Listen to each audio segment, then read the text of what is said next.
I truly believe that learning agility is the meta-competency for the 21st century. Hmm. Like, if there was one thing that leaders at all levels, should embrace and work on to improve and thrive today and tomorrow for the future, it's learning agility. It is about being able to learn quickly and flexing based on what you're learning and experimenting and taking personal risks that enable you to adapt to new information. I think you just commented on my post yesterday about it. Another company that went under because they were complacent, or they didn't take in new information and try to keep growing. It is survival of the fittest, and the fittest are learners by and large. Hi, I'm Roger Kastner, and welcome to the What Do You Know to Be True podcast. In these conversations, I talk with ordinary people about their extraordinary skill, their superhero power, and the meaningful impact it has on others. The goal is not to try to emulate or hack our way to a new talent.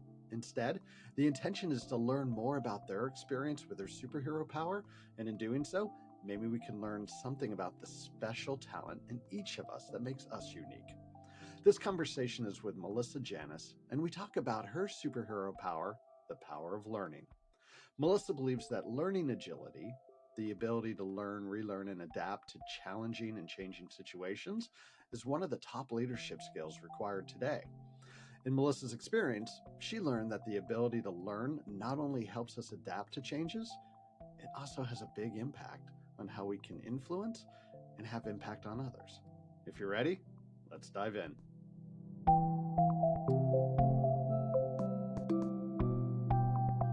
Hello, Melissa. It's good to see you. Thanks for joining me. I'm delighted to be here, Roger. Thanks so much for the invitation. My pleasure. So you and I met on LinkedIn about 3 or 4 months ago after we started. I think we both started noticing each other, commenting on similar posts, and then reacting and commenting on each other's posts. And what I really admire about you is how clear and consistent you are as far as advocating for supporting the toughest job in most organizations, and that's the first-time frontline manager. Can you tell us about the work you do and how this topic is big enough to matter to you? Sure. Thank you for that question. It's pretty simple. My goal is to help managers engage their teams and deliver results. It's as simple as that. And yet it's so hard. It's so hard. And it's harder today than it's ever been. Managers are squished in the middle with demands from the top, needs from the bottom, in an environment that is really challenging and constantly changing. I think it was Gartner that just came out with a statistic of 69% of employees think their manager has the greatest impact on their well-being, more than their significant other, more than their therapist, more than anybody in their life. It's their manager. And so being able to help managers be successful in their roles not just helps that person, but it helps everyone that works for them and everyone who lives with the people who work for them. And so the impact of working with this population of people can be really rewarding. Helping people have more meaning, more fulfillment, more engagement, and more ability to have an impact at work definitely carries over when they leave work. And so if they can be more fulfilled and more, experiencing thriving at work, they're going to bring that same sense of impact and agency out into the real world, which impacts their family, impacts their friends, the community. And so by creating a better work environment, I'm with you. We can create a better world. As lofty as that might sound, I believe that to be true for sure. But there's something just so exciting about helping people be their best. You see it in the work that you do. You can look at somebody and talk to them and understand where they are, where they want to be, and being able to help them get there, right? To fulfill not just their perceived potential, but their actual aspirations and what they find fulfilling is, really rewarding work. And I see it in a lot of these conversations in these episodes, and maybe I'm the common thread and I'm reaching out to people who have the same kind of purpose, but I hear you, this idea of having impact, helping others achieve their potential so they could be more, not only having greater impact, but then also um, achieving their purpose is so fulfilling. I have a question for you that I'm interested in hearing your thoughts on this. So James Clear in Atomic Habits sort of repeated this old concept of we don't rise to the level of our goals, but we fall to the level of our systems. And I'm interested in hearing from you. Can you put that in context of what you know about the challenges faced by first-time managers? Oh, it's such an interesting question. I mean, James Clear's book, Atomic Habits, made a real impact, right? Mm-hmm. Yeah, I think systems are really important. And I think about it for new managers and for managers at every level, actually, in two ways. One is, and I think the way James Clear talked about it was the systems you put in place to increase your efficiency, effectiveness. All right, what do you do routinely that will drive that success, right? Most new managers don't benefit from foundational training. If you're um, among the 40% that is lucky enough to get some kind of foundational management training when you're promoted into the role, it's within the first 4 years of being enrolled. So many managers are homegrown, figuring it out on their way. And without the benefit of the tools that exist, they're not putting into place the kinds of systems that might help them be more successful. So it's sort of a double whammy. They don't know the content, but then they're also not baking in something that they're doing routinely to drive their success. By way of example, I'd say the most um, effective thing that a manager can do, particularly to drive well-being and performance with employees, is to have a weekly check-in, not a status update, a weekly check-in where we're talking in a meaningful way about how things are going and where your head is at and what you need. That's the most important thing a manager could do. And if you had a system where you were checking in 15 minutes, 30 minutes a week with every employee and checking that off, you would be driving your success as a manager, right? When you ask managers if they're doing that, they say yes, but what they're actually doing is status updates. That's the challenge, right? And then just to finish the thought, the other piece of that is the organizational systems that are in place or not in place to support the manager. Like we know from Kurt Lewin, behavior is a function of the person and the environment. And so not only does this person have to have systems in place, but the organization has to have systems in place to support these managers.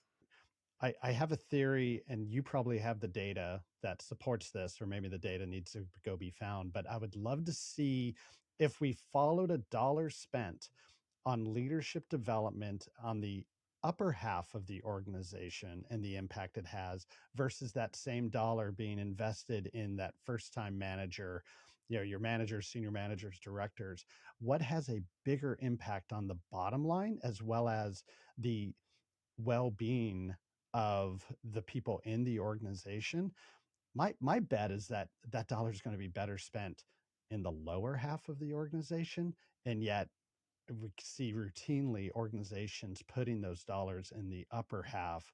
It's such an interesting hypothesis. I have not seen data on that. Boy, would I love to see it, right? Because I think you're right, and that there is data that supports your point that of the money that is invested in L&D, it is disproportionately invested in senior leaders and in hypos that are on succession plans, right? And that makes sense when you have a limited pot and you're saying this is where we need to spend our money, and I would support that to the extent that um, we need leadership to support investing and role modeling for the more junior managers, right? And so there is downstream benefit that the managers experience by way of leadership being invested in. But the balance, I think, is off. And I think that's to your point. So here's my working hypothesis. The money that's spent on new managers is not spent at the right time. Very often, what I'm seeing is that the new manager or newer managers or foundational managers, frontline managers, they get invested in after they fail. That's when they get a coach. And if they had taken that same money, right, and spent it when the person got promoted to make sure that success had been structured for them and that their manager had the tools to continue to coach and support them so that that work was sticky, they wouldn't be paying for coaches on the back end. Now, I don't want to do an end to the coaching industry. There's a great value in that work. I just wonder that the extent to which management training or any kind of investment in managers is seen as a vitamin instead of, and they wait until it's a painkiller to invest in them. Reminds me of the fabled conversation between two leaders at Intel, where one is saying, what if we train everyone up and they leave? And I believe it's Andy Grove, the CEO, who responds with, what if we don't train them up and they stay? Which kind of leads to that same kind of thing, as we're setting them up for failure. And as you and I think you and I have probably put a lot of thumbs up in LinkedIn when it comes to people posting, or maybe our own post around, individuals get promoted into manager roles because they're high performing, because of performance, because of those tactical skills, and then they get put into management roles, and they really need to have those adaptive skills, that leadership, that checking in with people, of creating better, helping employees become better at what they do. And it's not from those technical skills that got them in that role. So Marshall Goldsmith, what got you here won't get you there. And yet, like, I'm thinking back to the times when I, was promoted into that manager role. No one told me it's not about being an individual contributor now with people reporting to you. It's about the care and affection for the people you're working with, which gets me back to that first idea that you shared about the manager's role of checking in with people, not checking progress, but really that focus on well-being. And, even before the pandemic, we can't blame the pandemic for this, but it did not help. Higher levels of anxiety, depression, loneliness, and look, it did get worse with the pandemic. And so, this focus on well-being, Gallup recently came out and said that well-being is a precursor to engagement, and we believe engagement to be a precursor to performance. So if you want performance, just focusing on performance might not be the best path, but having that sense of focusing on the well-being to drive engagement, to drive performance. Maybe there's a path that, again, first-time managers, where are they going to learn that? And yet, so going back to your question about systems and investment in managers, the knee-jerk reaction of most corporations in during the pandemic and then certainly post-pandemic to deal with employee well-being was to offer sessions for employees, well-being sessions, yoga sessions, mindfulness sessions, all really great stuff, but not the systemic improvement. Let's look at why people in our workplace are feeling overwhelmed and burned out. Why? Because it's easier to offer, if I'm going to be really cynical, it's easier to offer well-being sessions than it is to add headcount, right? Or invest in the managers so that they have the skills to help employees when budgets are tight, staffing is tight. How do we manage and maintain our resilience in this environment? Mm-hmm. I love that. That's the your chocolate and my peanut butter coming together moment of invest in well-being, but invest those skills in your managers.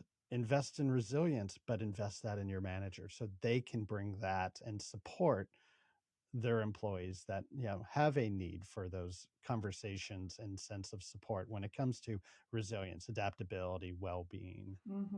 I just found it personally baffling to send busy, overwhelmed people to sessions. I just didn't get it, you know. Mm-hmm. Mm-hmm. So And now you have to learn yoga and you have to do yeah, downward dog in front of your yeah, but you're giving coworkers. me more to do so I can, relax. Just seemed counterintuitive to me. Yeah. So you have identified your superhero power as the power of learning. Can you share what your superhero power of the power of learning means to you? Sure. It started at a very early age where I think I realized that your standardized scores in school led teachers and I guess in your grades led other people to see you in a certain way. And maybe I just didn't test that well, but I wanted to be seen differently. And I figured out that if I worked really hard at learning, I could beat expectations and I could be seen more consistently with the way I wanted to be seen. Hmm. That reminds me of the quote, hard work beats talent when talent doesn't work hard. And I was ridiculously motivated to this day, ridiculously motivated, very high need for achievement. I was fortunate to have some really wonderful teachers who saw that, right? But it was very internally motivated. Part of it was I just loved to learn. It wasn't necessarily about getting grades. I loved understanding these concepts and seeing things that I didn't understand and making them understandable and relating them to other things I knew. I guess what I found as initially was that a grade was simply a function of time. Like if I had enough time, I could get an A. It might be a ton of time, okay, depending on the topic, but it was really a grade was a function of time. And then as you get to college, there's never enough time. So you have to get smart about it. And so I became a really good learner. I understood how to get stuff into my head and to be able to articulate it by being more efficient. I still studied. I mean, if you talk to anybody I went to college with, they never saw me until midnight. And so I got really, really good at um, figuring out what the instructor was looking for. I got really good at looking at how a chapter was set up and figuring out what was going to be important. So much so that I was actually almost brought up on disciplinary charges in college as an undergraduate for cheating. Because my roommate and I, totally happened, my roommate and I were psych majors and taking physiological psychology as a requirement, along with physical therapy majors who were required to take the class. And as you might imagine, the instructor was had the experience of physical therapy majors doing really well in physiological psychology, and psych majors not so much. But my roommate and I were very good students. We studied like crazy for this exam, and I was so good at figuring out what would be on tests and what would not be on tests that I made the error of missing a concept that was worth 4 points. So the two of us took the essay exam sitting next to one another. We missed the same concept, but anything we had studied, we had mastered, and we both got a 96 on an essay exam. So he assumed we cheated. And so I proved my innocence like an NCIS episode by showing him that I sat to her right and I was writing at a righty desk and I'm left-handed. Because it's always the lefty, right? And I had to turn around to write. So my back was to her and covering my paper. And it was physically impossible for us to have cheated. I don't know how you cheat on an essay exam anyway, but that's how I proved my innocence. But just to say, I got really good at figuring out what's the signal through the noise, what's important, right? And that was the precursor to where I am today. How I think about learning is really about learning agility. It's hearing the signal through the noise. It's recognizing patterns. so that you can figure out how to move forward. Your story reminds me of when I was in college. I'm taking a macroeconomics class, and for some reason, I'm actually digging it. I love it because it's sort of systems thinking, right? Without the hard math, and so it's probably why I ended up in political science. But anyway, um, in this class with a couple friends who were struggling after the midterm, I sort of mentored them. I would be sharing what I knew about the material and how I thought about it. And we go into the final, and this is back in the old day with the blue books and whatnot. And we have our colored pens, drawing graphs and whatnot. It was a lot of fun. Afterwards, I'm checking in with my colleagues, and they are really excited that they felt like, you know, what was really difficult for them was something that they were able to express and answer in that final to a level where they thought they did really well. And then a week later, the grades come out, and the students that I mentored, they got A's on the final, and I got a B plus. And I'm wondering, how is this possible? How'd that happen? So I go and see the instructor, and I ask them, like, uh, what's going on here? Like, you knew I was mentoring these people, and you knew um, that I was, you know, I knew this topic, and I don't know how the people who I co-taught with you get the A and I get the B plus. And he looks at me and he says, you could have done better. Ouch. And I think about that, and everyone I tell the story is like, that doesn't sound fair. And it might not be fair, but what it did for me was I did have a higher potential than the students that I mentored. And that actually, I think, has been a pivotal moment in my feeling about learning and how I look at learning, about it not being a static thing, although grades should, you know, rubrics and whatnot should be pretty static. But you know, the idea that one student has a higher potential than another, and teach to the potential, not teach to the, you know, that standard or that rubric. I actually had a really strong sense of appreciation for that. And I think that has been something that has really guided me in my own direction when it comes to my learning, as well as helping others through learning. If I was your coachee or your first time manager who's having challenges leaning into that growth area because of an attitude issue, what would you do to help me? So, a couple of thoughts. One is, just because we understand that we're going outside our comfort zone with our head doesn't mean our heart came along, Hmm. right? And so that frustration of things not working, right? I have come to embrace that as part of the process of learning.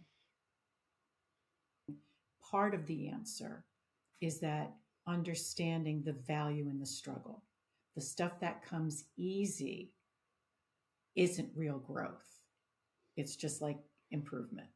But the real demonstrable growth is when you work through it and come out the other side with something that you weren't able to do before, right? Now, for new managers or leaders at any level, I have dealt with leaders at all levels who don't think it's necessary to have meaningful conversations with employees beyond status updates. I've dealt with pretty senior leaders who never met with their direct reports. But at the end of the day, if somebody doesn't really see value in whatever you think would be valuable for them, it's about asking coaching questions and helping them see the value. I'll give you a great example.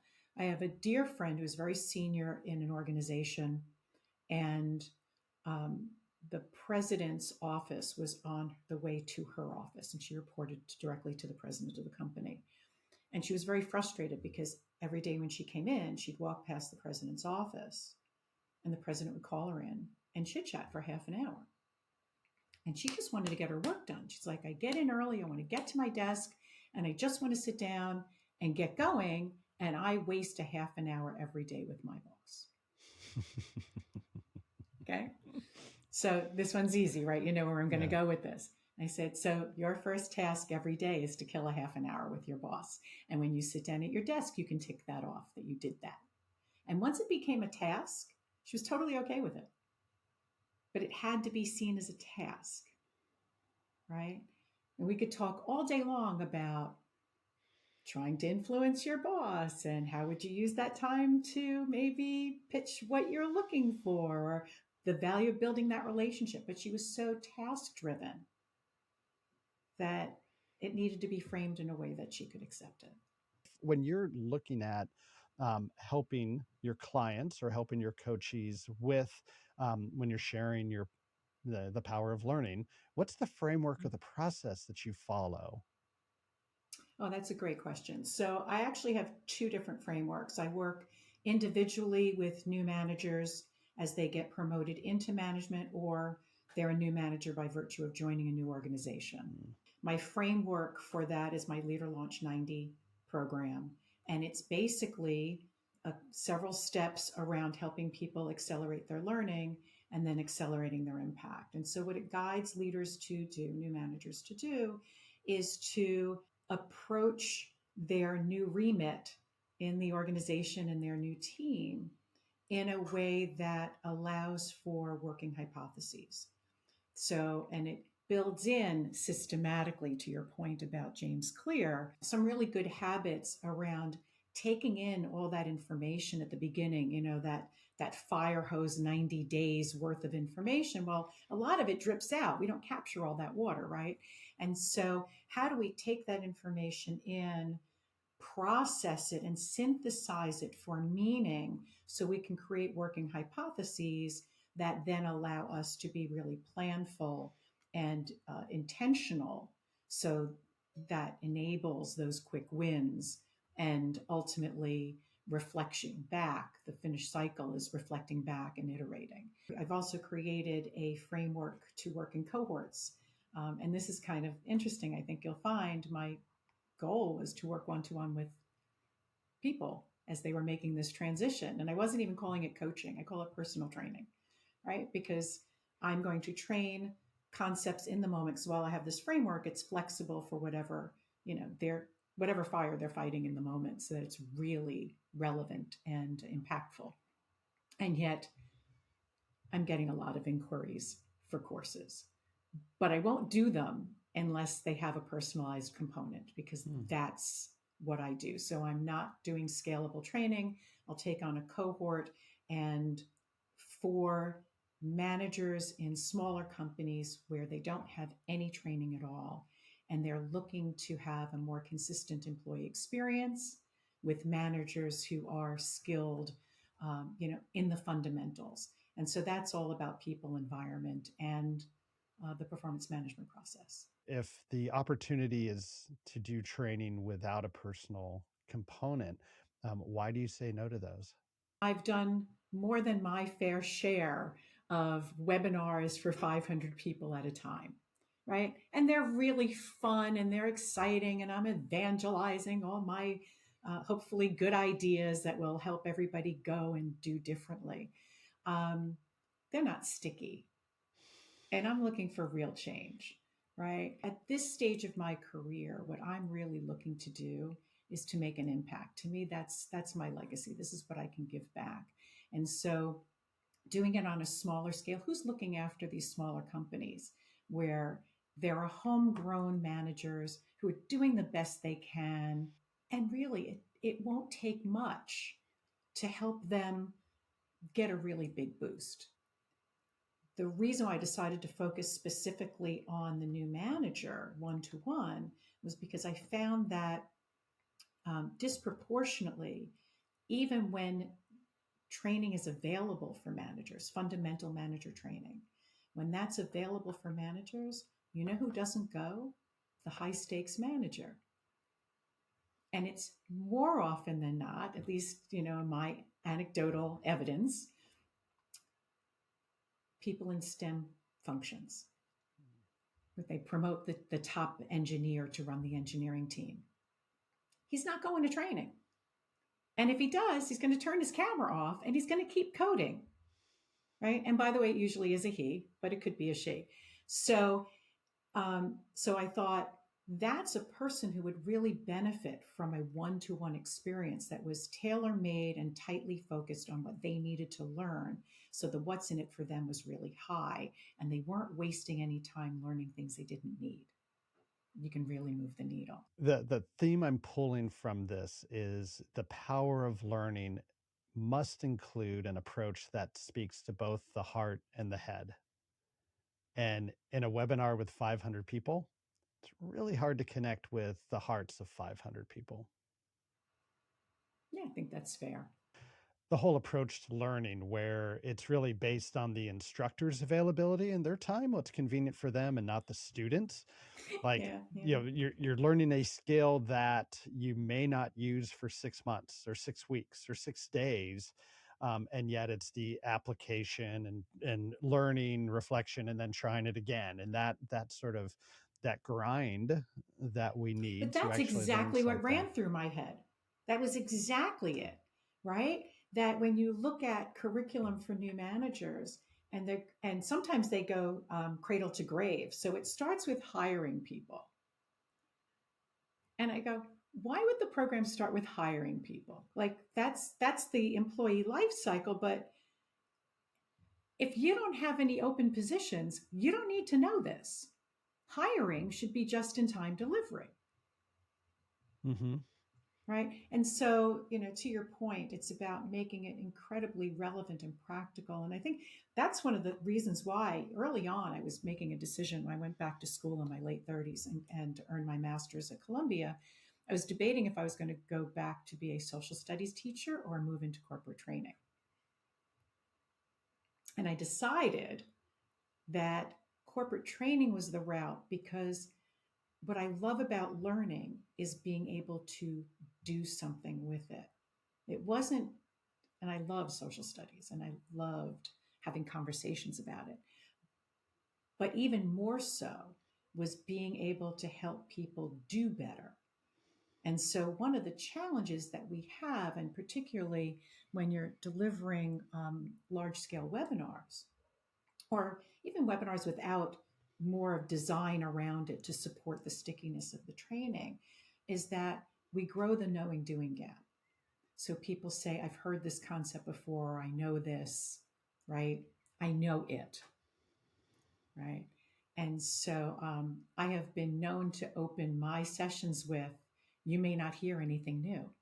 I may not tell you today anything you have not heard before.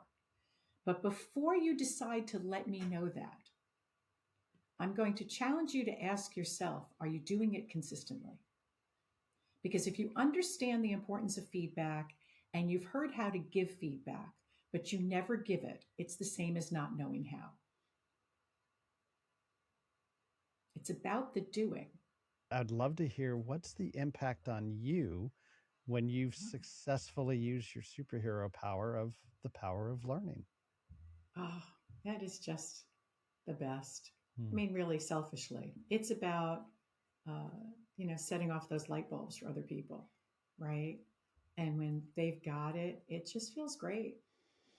It's just, that's what it is. It just feels really good. Their success is my success. What you're doing is helping people through learning, not only um, shrink that knowing doing gap, connecting heart and head to be able to not only achieve their goals, but hopefully actually exceed those goals in a way where in doing so helps them get to that purpose, help them have, a greater sense of agency and achievement, which, enables them to thrive in the workplace. And as we talked about before, if you can get people to thrive in the workplace, they're probably going to thrive in their communities. What is the relationship between your superhero power and your purpose? Oh my gosh, it's the same thing. Hmm. It's really one and the same. I am an inveterate learner. Like it is who I am. In fact, finally years ago, I took the Clifton Strengths Assessment, right? The Strengths Finder. And if you ever wanted to validate it, learner was number one, achiever was number two.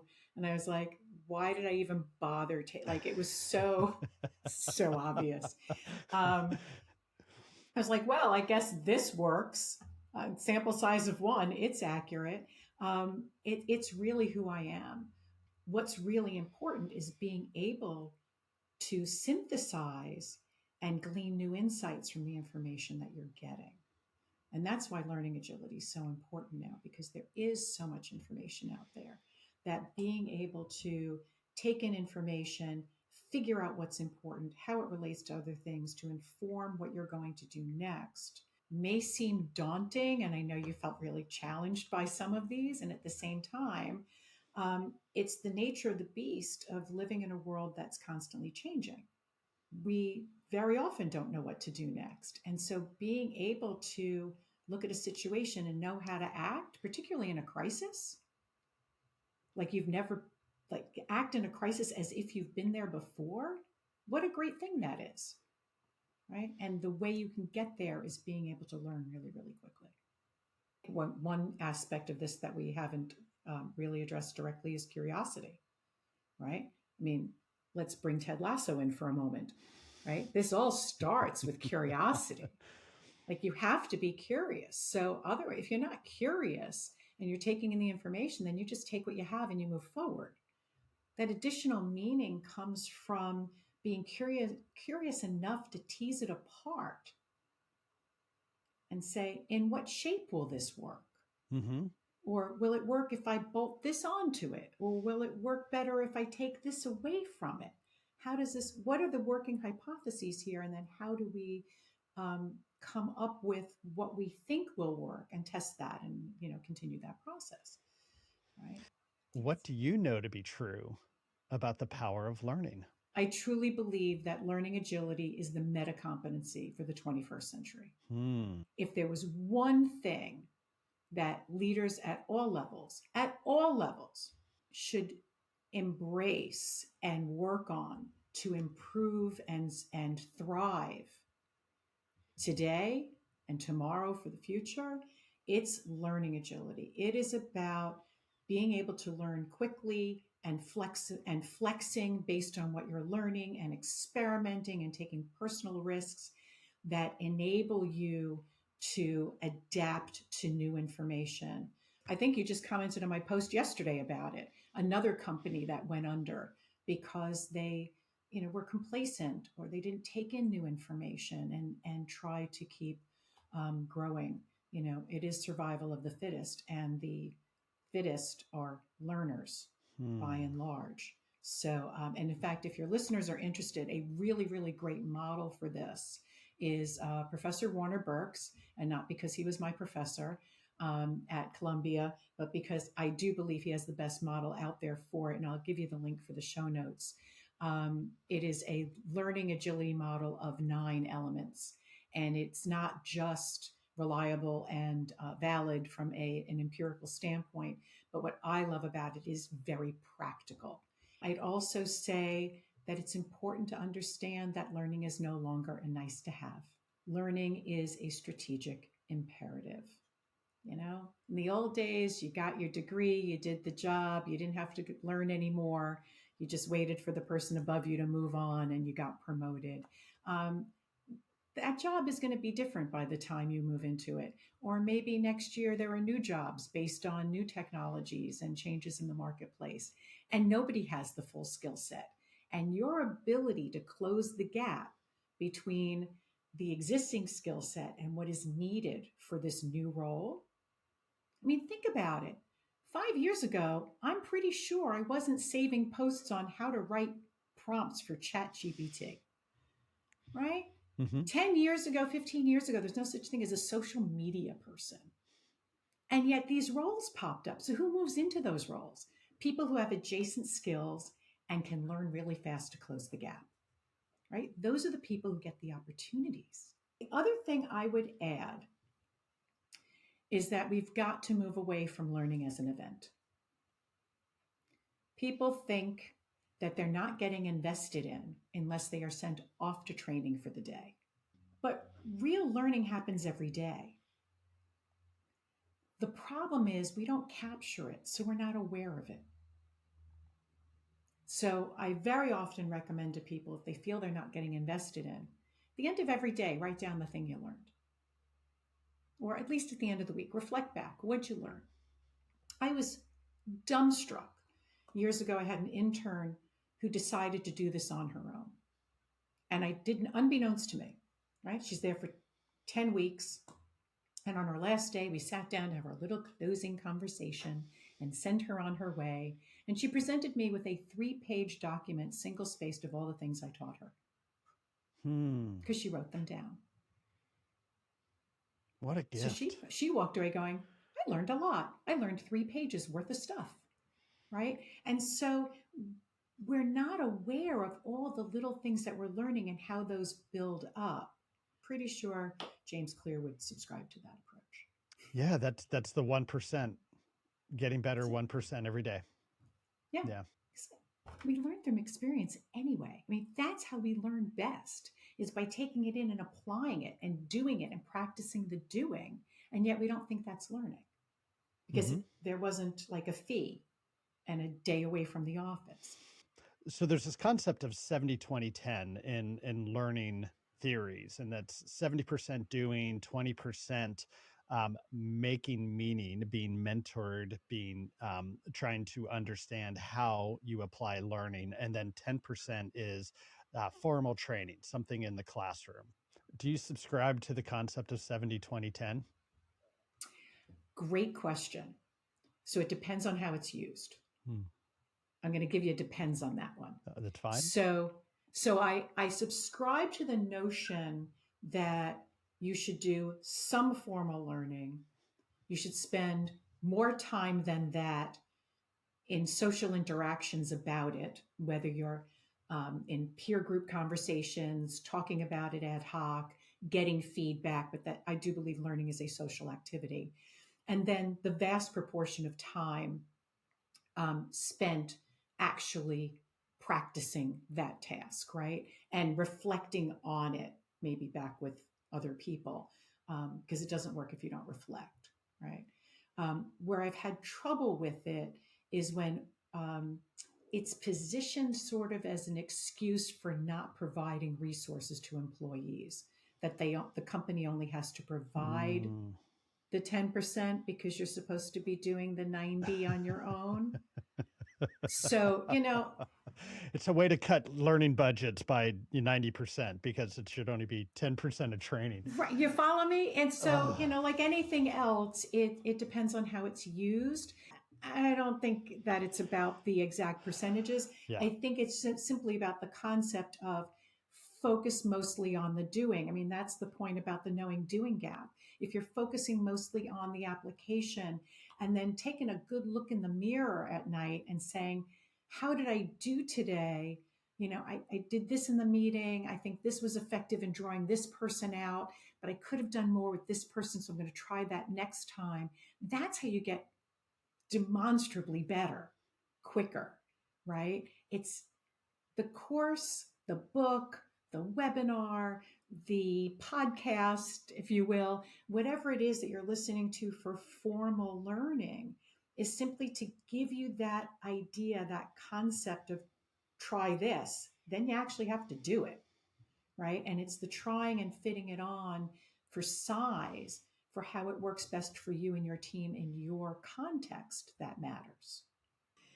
I think I'd end that segment with this notion that believing that you have all the right answers is the sure path to failure.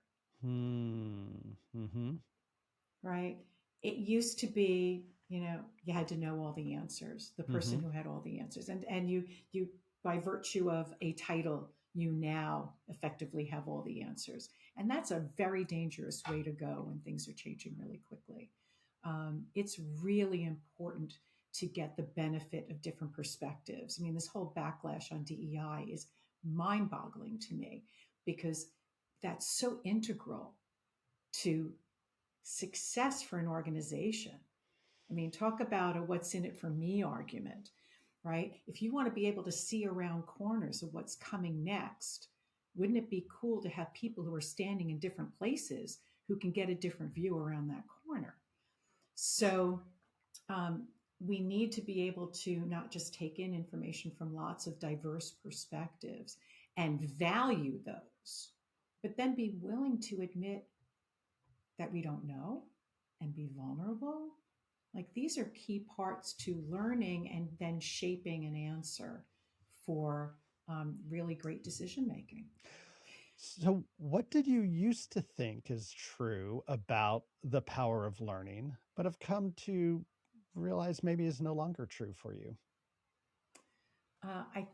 I originally conceptualized learning or the power of learning to be something internal, that it was something that could enable me or any other person to exceed their expectations, right? That it was the tool by which um, you could change how people saw you.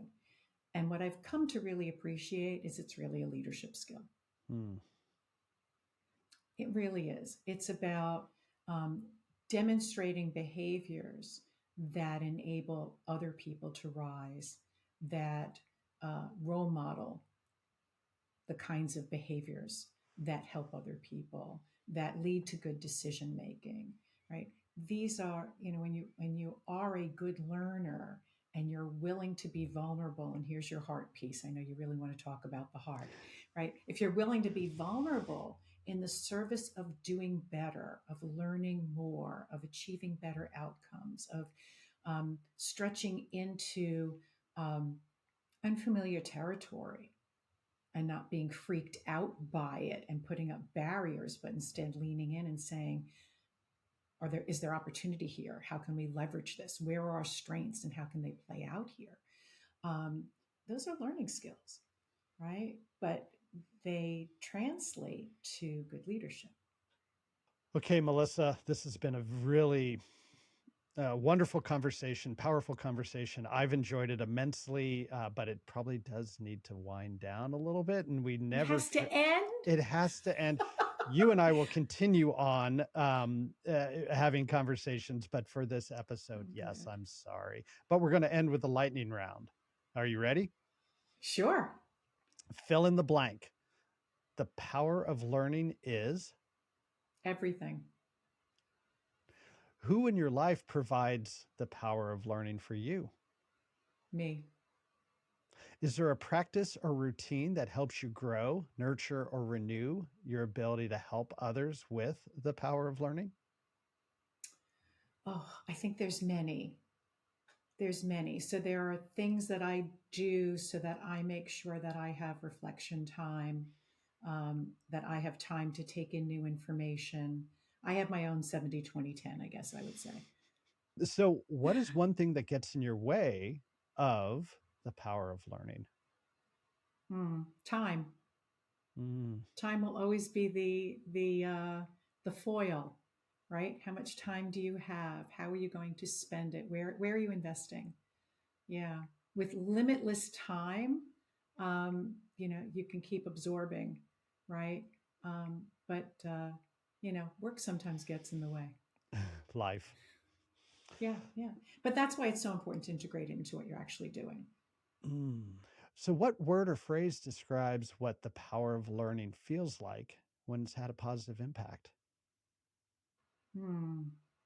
Fulfilling. Hmm. It's really fulfilling. There's nothing better than answering Final Jeopardy correctly and all the contestants got it wrong. It's that feeling. If a listener wanted to ask you a question or follow up with you, where do you want to point them to? Oh, I would welcome that. Please, please, please reach out to me. Connect with me on LinkedIn, or you can visit me at melissajanis.com. Got a really good ebook there that I had mentioned about the stats. There's other stats in there your listeners may find of interest, and they can download it from there as well.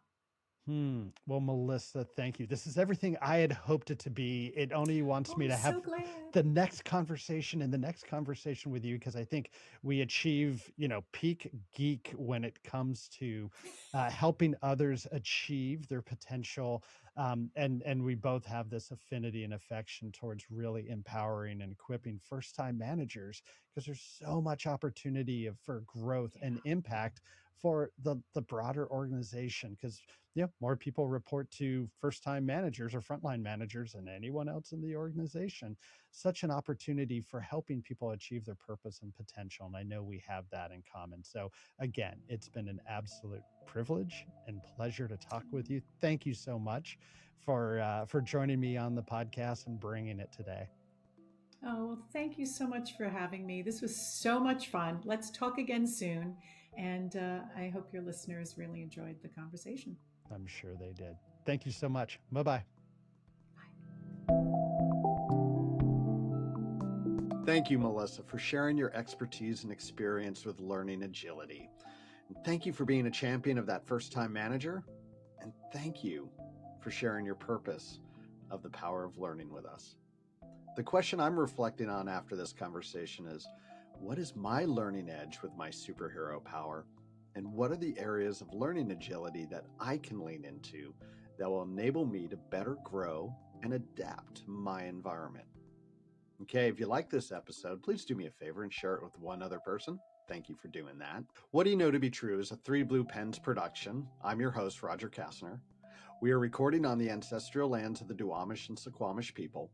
To discover the ancestral lands of the indigenous people whose land you may be on, go to native-lands.ca. Okay, be well, my friends. I'll remember in the editing bay, and then it'll be way too late. But it was a really, really good point. I'm sure it was. I'm sure it was. And when it comes to when things fall outside of Roger's logic or Rogic, I might have to trademark that, and I'd be the only customer. Rogic.